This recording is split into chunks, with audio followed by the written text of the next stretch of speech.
De retour dans l'Africa Newsroom pour la deuxième partie. Nous sommes toujours en compagnie de nos éditorialistes Alfred Chango, Samuel Gambok et Jean-Marie Bitomo. Tout de suite, le dossier du jour.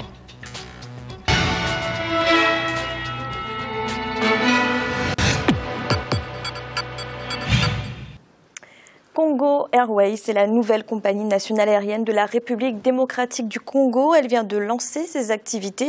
Les premiers vols commerciaux ont ainsi décollé le 20 octobre. Cette compagnie entend répondre aux besoins en transport aérien de ce grand pays, mais pour l'instant, avec seulement 2 avions, le pari est loin d'être gagné. Un reportage de notre correspondant Jacques Amboka. La nouvelle compagnie aérienne de la République démocratique du Congo est enfin opérationnelle. Congo Airways a lancé ses premiers vols commerciaux le mardi 20 octobre 2015. Doté de 2 avions de type A320 qui ont coûté au trésor public plus de 50 millions de dollars américains, la nouvelle compagnie veut dans un premier temps desservir les lignes nationales. Le transport aérien en RDC est resté pendant plusieurs années entre les mains des privés avec des prix jugés exorbitants.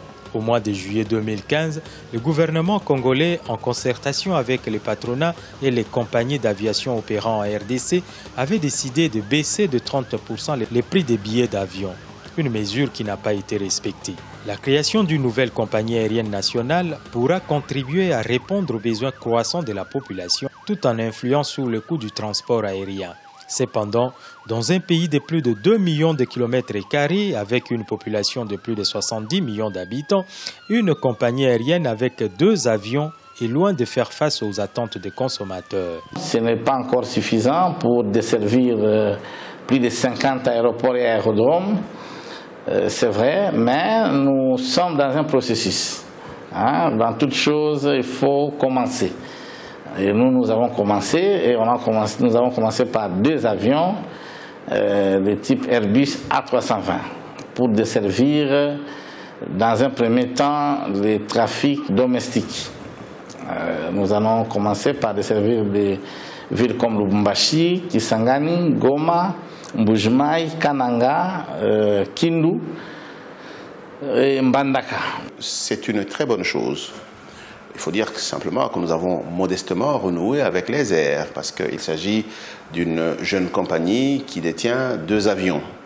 Ça sous-entend qu'en fait, il ne s'agit pas là d'une très grande activité qui va devoir se déployer. Nous allons réapprendre à voler, à pouvoir servir sous les couleurs nationales, le ciel congolais d'abord, avant de pouvoir penser à quoi que ce soit. La République démocratique du Congo a pendant longtemps mis en place des stratégies de création d'une compagnie nationale. Air Zaïre est la seule compagnie qui a effectivement exercé pendant plusieurs années, mais elle est ensuite tombée en faillite. La création d'une autre compagnie dénommée LAC sous l'ancien président Laurent Désiré Kabila n'a pas fait long feu. L'arrivée de Congo Airways est une bonne nouvelle pour le pays. Il y a des niveaux qu'il faut comprendre l'arrivée de Congo Airways. D'abord, le pays n'avait pas de compagnie aérienne. Un pays aux dimensions continentales, sans compagnie aérienne nationale, c'était déjà une première difficulté. La deuxième difficulté qui est résolue, c'est le monopole d'une société privée qui est cassée, qui pratiquait des prix hors de portée de n'importe quel voyageur. Et avec l'arrivée de Congo Airways et les prix qui sont pratiqués, nous pouvons dire que quitter un point A vers un autre point de la République devient possible pour le Congolais moyen, d'autant plus que le prix sera non seulement accessible, mais le service sera également de qualité parce que l'opérateur va respecter les règles, contrairement au privé qui se donnait certaines libertés par rapport aux normes en matière de l'aviation civile. Je pense que le Congo, c'est vraiment une grande nation. À l'époque, nous avions Air Zaïre qui était vraiment une grande compagnie africaine, aérienne africaine. Alors aujourd'hui, nous avons Congo Airways. Je pense qu'il serait important que tous les Congolais sachent que le Congo est en train de se réveiller. Alors cette compagnie, certes aujourd'hui on commence avec 2 avions, c'est la volonté du gouvernement. Le gouvernement veut montrer vraiment qu'il veut redorer le blason qui a été longtemps terni. Nous avons des pays africains aujourd'hui qui ont des grandes compagnies. Alors je crois que chaque progrès a toujours un début. La nouvelle compagnie aérienne a ouvert son capital aux investissements publics et privés pour assurer une bonne stabilité. Congo Airways a pris son envol, cependant il serait prudent pour ses dirigeants et gouvernements du pays de bien examiner les causes qui ont conduit à la faillite des autres compagnies qui ont précédé pour ne pas connaître la même situation. Il serait ridicule et inacceptable que nous n'ayons pas tiré ces leçons de manière claire. Parce que, vous savez, c'est quelque chose que la République démocratique du Congo a fait de manière répétitive. On payait Télécel, on ne payait pas l'OCPT, bien entendu, l'OCPT est tombé en faillite. On payait Sabena, on ne payait pas LAC, bien sûr, LAC est tombé en faillite. J'estime en passant que la République démocratique du Congo est suffisamment responsable, et en premier les opérateurs politiques, afin qu'ils se rendent compte qu'il s'agit là d'une entreprise et que nous avons un intérêt à la voir prospérer et grandir. Congo Airways s'inscrit dans le cadre du programme quinquennal du chef de l'État, Joseph Kabila, qui vise entre autres la relance de l'industrie aéronautique congolaise, marquée par les crashs à répétition, l'absence du confort et les prix jugés exorbitants des billets d'avion. La viabilité dans cette relance permettra aussi la sortie de la RDC de la liste noire des compagnies aériennes de transport. Alfred, est-ce que d'après vous, cette nouvelle compagnie, Congo Airways, a les moyens de ses ambitions? D'abord, saluons le fait que cette compagnie aérienne congolaise renaisse de ses cendres, hein, puisqu'on a rappelé dans le reportage qu'il y avait Air Congo au moment de l'indépendance, puis Air Zaïre, qui ont plongé justement à cause de la mégestion des différents dirigeants qui se sont succédés à la tête de cette compagnie. Les moyens de sa politique, je ne sais pas. C'est vrai qu'acquérir 2 aéronefs, avoir un budget de 60 millions, c'est très peu par rapport justement aux grandes compagnies. Il ne faut pas oublier non plus que cette compagnie Congo Airways est chapeautée par Air France. Donc, on peut dire qu'en termes de gages de gestion, etc., peut-être que ça va aller mieux. Je voudrais ajouter aussi 2 autres points. Le premier, c'est que depuis quelques années, il y a la taxe aéroportuaire qui est exorbitante, qui est payée par tous les voyageurs, tous les passagers qui arrivent en RD Congo. Ça rapportait bon an, mal an, près de 100 millions d'euros ou de dollars. Mais on ne sait pas ce qu'on a fait de cet argent, c'est depuis à peu près 5 ans. Ça aurait pu permettre justement de relancer cette compagnie au lieu de s'endetter encore. D'ailleurs, on a vu pour la construction d'un nouvel aérogare à Ndjili, il a fallu emprunter à la Banque africaine de développement 10 millions d'euros pour le faire.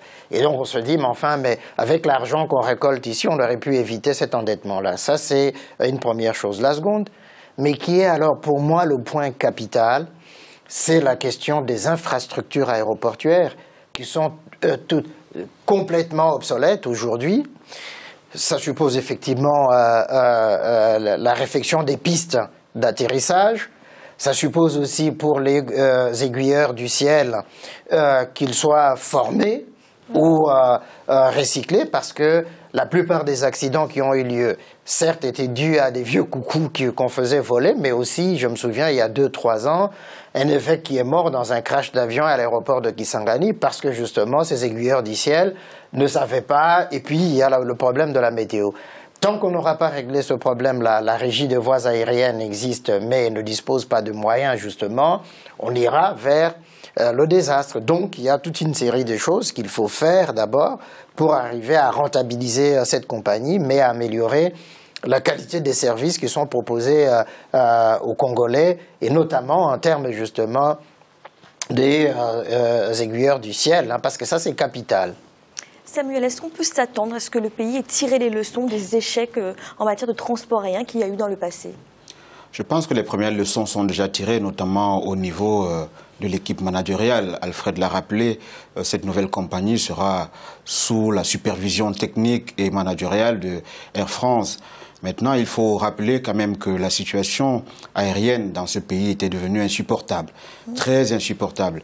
J'ai été moi-même à Kinshasa au mois de mai dernier, où des collègues venaient de Goma, de Lumumbashi, et devaient payer 700 à 800 $, alors qu'ils sont dans leur propre pays. Et je pense qu'une des principales bonnes nouvelles de cette compagnie, c'est que je crois que le prix ne devra pas excéder les 420 $, ce qui est déjà une très bonne chose.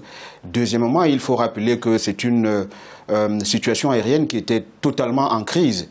On compte quand même à peu près 65 crash d'avions depuis 2007 et plus de 200 morts de suite de ces erreurs, de ces dysfonctionnements, que ce soit sur le plan technique ou sur le plan managérial. Donc je pense qu'il était temps que l'autorité aéronautique nationale puisse prendre à bras le corps cette problématique, non seulement qui va servir de catalyseur de l'économie parce qu'il y a un trafic, il y a un marché conséquent.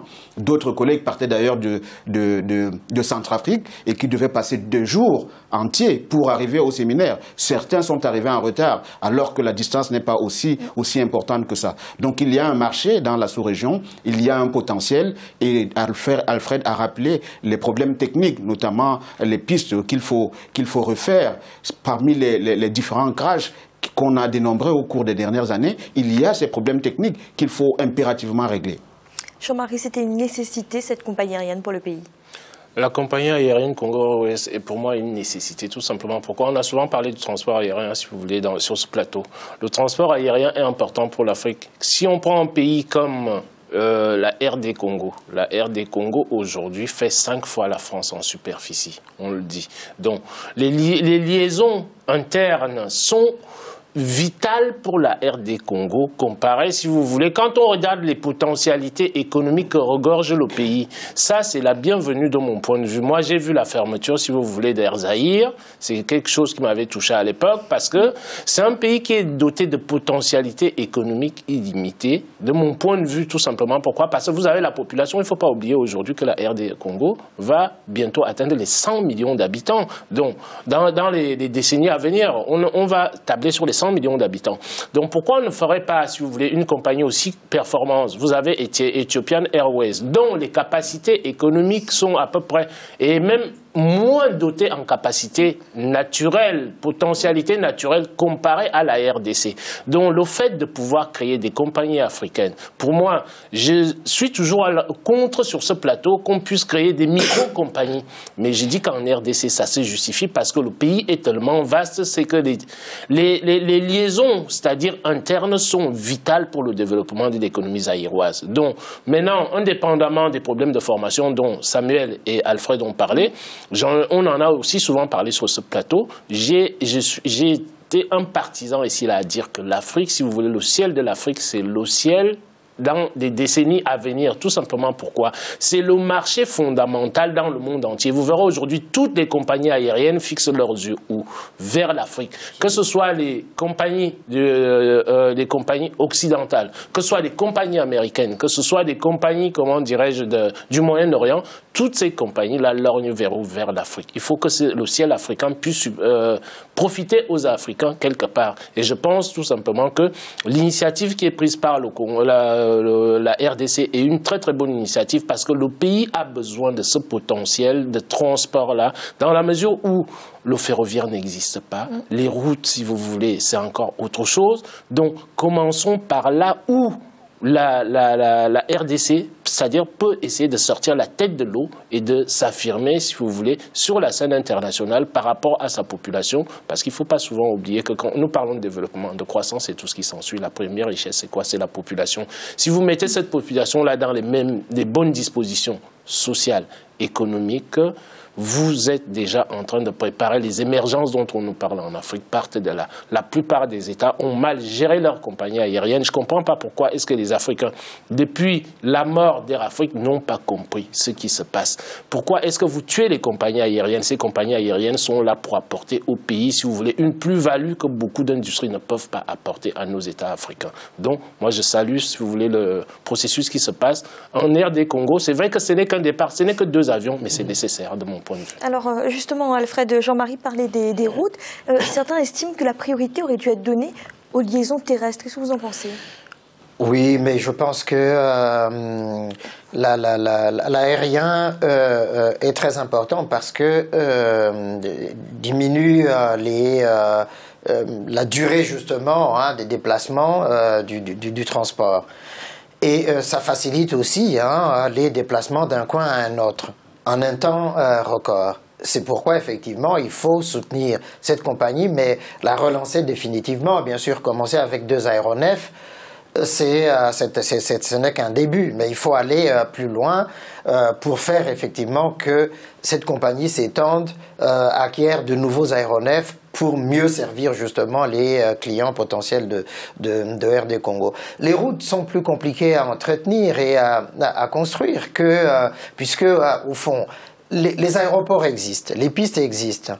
Il suffit de mobiliser de l'argent pour les remettre à niveau, former les contrôleurs aériens et les pilotes pour que justement la question justement du transport aérien soit réglée. Mais dernière chose, Stanley disait à l'époque, il dit il n'y a qu'une seule chose qui peut sauver le Congo, c'est le rail. Et sans le rail, le Congo ne vaut pas un penny. Et donc, effectivement, il faut voir comment articuler le ferroviaire, mais le ferroviaire, ça coûte extrêmement cher à mettre en place. Donc, l'aérien, en revanche, est quelque chose de plus facilement gérable et puis c'est facile à mettre en place. Merci. Tout de suite, un rappel des titres qui ont été développés en début d'émission. La force multinationale de l'Union africaine est annoncée opérationnelle en 2016. 2500 soldats ont commencé une formation en Afrique du Sud. Ils se préparent à leur future mission de maintien de la paix. Et en Côte d'Ivoire, plus que quelques jours avant le premier tour de l'élection présidentielle, parmi les candidats, il y a Kouadio Nambertin, le plus jeune des prétendants à la magistrature suprême. Toujours adhérent au PDCI, c'est pourtant sous l'étiquette d'indépendant qui se présente à cette élection. Nous allons marquer une nouvelle pause. En instant, la troisième partie de l'Africa Newsroom.